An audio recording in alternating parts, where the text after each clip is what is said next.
Tel Aviv, escenario de nuevas protestas para exigir la liberación de los rehenes israelíes en poder de Hamás desde la masacre del 7 de octubre de 2023 en territorio israelí. Advirtieron al gobierno de Benjamín Netanyahu que si se inicia la toma de la ciudad de Gaza no habrá posibilidad de alcanzar un acuerdo para liberarlos. Vamos en breve por todos los detalles de esta y otras noticias. Soy Jenny Pérez acá en Berlín. Destacamos.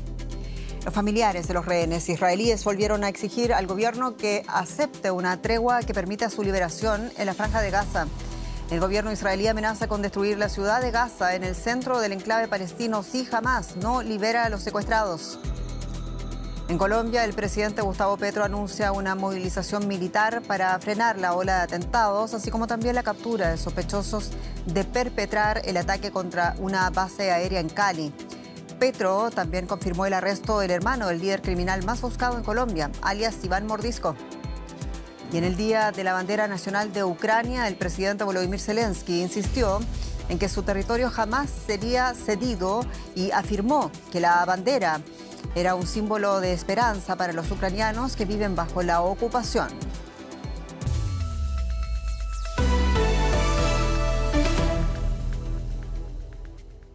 En Tel Aviv, este sábado las calles se volvieron a llenar con manifestantes en apoyo a los 50 rehenes que desde el 7 de octubre del año 2023 siguen secuestrados por Hamás, considerada organización terrorista por varios países, incluida también la Unión Europea. Familiares de los rehenes advirtieron sobre la dificultad de su liberación si se inicia la anunciada toma a la ciudad de Gaza. Las fuerzas de defensa de Israel preparan una gran ofensiva militar en el corazón del enclave. El líder del partido opositor Unión Nacional, Benny Gantz, hizo un llamado al primer ministro Benjamín Netanyahu y a otros dos dirigentes de la oposición para formar un gobierno temporal sin las fuerzas de ultraderecha que facilite la liberación de todos los rehenes en Gaza. Vamos inmediatamente por la perspectiva y lo hacemos con mi colega Maya Siminovich en Tel Aviv. Maya, saludos y en primer lugar hablemos por favor de la demanda de los familiares de las víctimas. Exigen que Benjamín Netanyahu, el primer ministro, detenga la toma de la ciudad de Gaza y también ese ultimátum a Hamás. ¿Y hay alguna información de los rehenes israelíes a estas alturas? Hola Jenny, pues no hay ninguna información oficial, lo que sí hay que una escapada de lengua de Trump de ayer que dijo, mientras se llevaba el crédito de la liberación de todos los rehenes, dijo que en realidad no quedan 20, sino que 2 ya no están con nosotros, pero bueno, jamás solamente le quedan esos 20 o menos 2. Como para decir que jamás le quedan muy pocos rehenes y que la mayor parte del trabajo ya está hecho. Esta información no se conocía aquí, los familiares de los rehenes no tenían ni idea, no han recibido ninguna información de que haya otros 2 muertos, se han quejado mucho de eso y los negociadores israelíes les dijeron que no, que desde el punto de vista israelí no han cambiado los números, siguen siendo 20 vivos, 28 muertos y eso es lo que... Esas son las cifras actuales que les dan. Sin embargo, como decías, ha habido miles de manifestantes hoy en Tel Aviv, en Haifa, en Jerusalén, en varias ciudades, exigiendo lo que exigen desde el principio de la guerra, desde que se llevaron un sábado por la mañana a sus familiares de sus casas, que el gobierno negocie su liberación. Solamente creen que puede ser negociada y creen que si hay una invasión de la ciudad de Gaza es una condena de muerte a sus familiares. Maya, el gobierno decía ayer que van a destruir la ciudad de Gaza, que está en el centro del enclave palestino, si Hamás no entrega a los rehenes. ¿Es esa la negociación de la que habló ayer el primer ministro Benjamín Netanyahu? Es difícil de saberlo porque pareció más bien un eslogan lo que dijo. Dijo que iban a conquistar Gaza y acabar con Hamás al tiempo que había dictado que se reanudasen, hubiera conversaciones para la liberación de todos los rehenes. Pero esto lo dijo al tiempo que ya hay conversaciones, nunca ha dejado de haber conversaciones y de hecho hay un plan propuesto por los mediadores que es el plan que se viene repitiendo en los últimos meses, el plan Witkoff, que es acuerdo parcial, 60 días de tregua, liberación de 10 vivos, varios muertos, esperar a que se negocie una segunda fase para terminar la guerra. Este plan jamás lo ha rechazado todo el tiempo porque quería una negociación completa, retirada total israelí, alto a la guerra, devuelta de los rehenes y presos palestinos.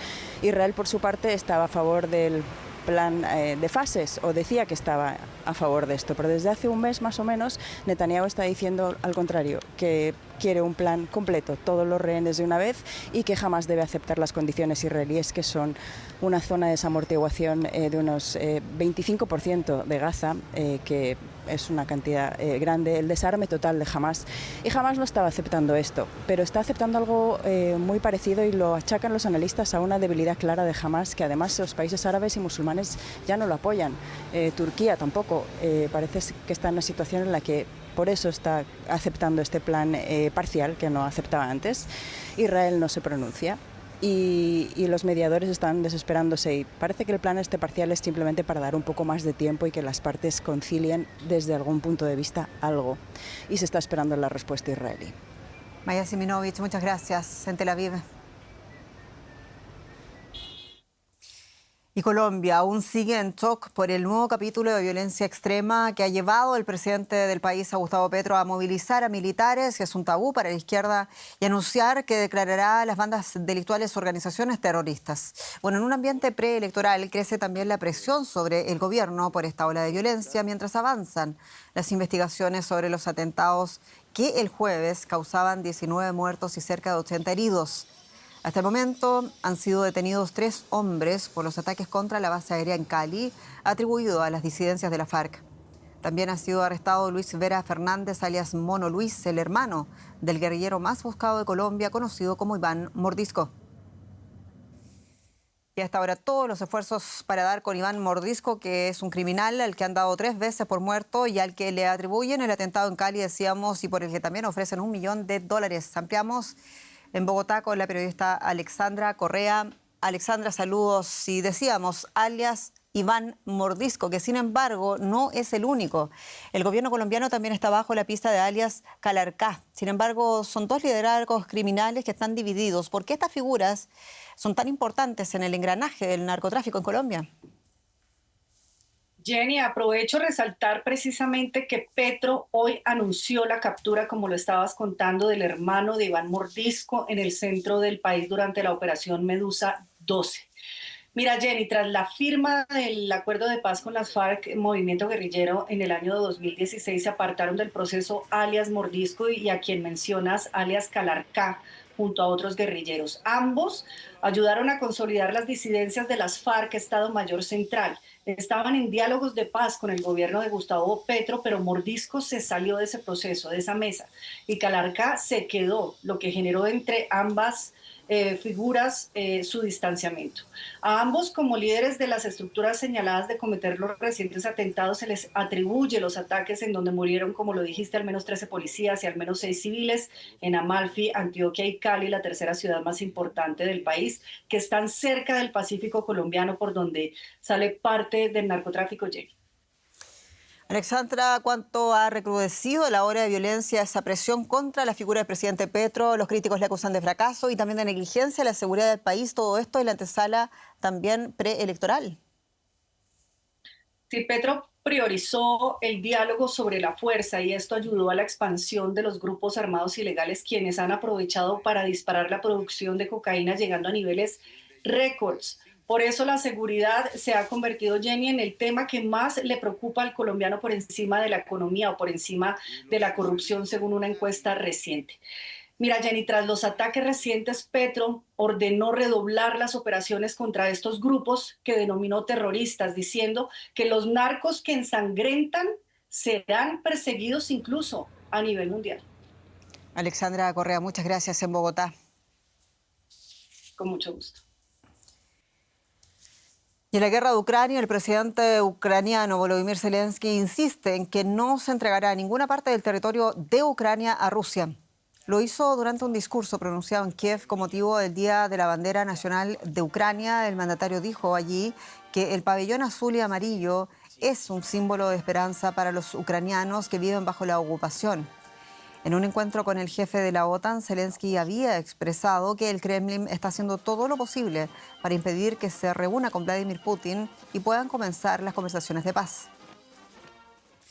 Y Zelensky también subrayó el apoyo mundial a su país para defenderse de Rusia. Escuchemos ese momento.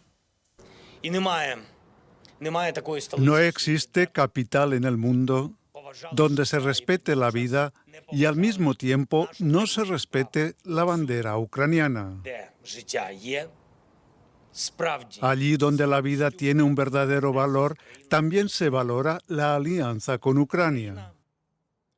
Ucrania representa lo mejor de nosotros y ya ha logrado convencer a muchos de que solo junto a Ucrania puede garantizarse la seguridad de las naciones democráticas. Mucho más ha pasado este día en el mundo, lo revisamos en el siguiente resumen de noticias. Tras una larga polémica, Berlín ha rebautizado una céntrica calle de la ciudad de Mohrenstraße. Mohren significa moro en alemán, que es un concepto racista y peyorativo. La calle pasará a llamarse Anton Wilhelm Amo Straße en honor al primer filósofo y profesor universitario negro de Alemania. En Portugal, un bombero murió a causa de las heridas sufridas mientras combatía un incendio forestal, convirtiéndose en la cuarta víctima mortal de este verano. El país lucha contra varios fuegos que ya han arrasado unas 60.000 hectáreas, según la Protección Civil de Portugal.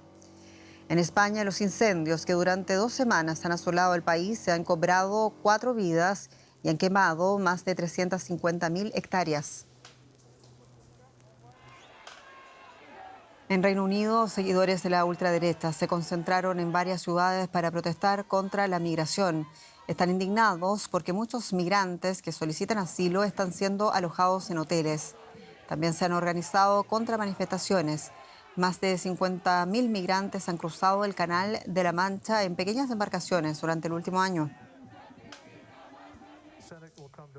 En Estados Unidos, el Senado de Texas ha aprobado un proyecto de ley para rediseñar los mapas electorales. Crea 5 nuevos distritos electorales en el estado, todos de tendencia republicana. El proyecto tiene como objetivo mantener el partido en control del Congreso tras las elecciones de mitad de mandato el año próximo.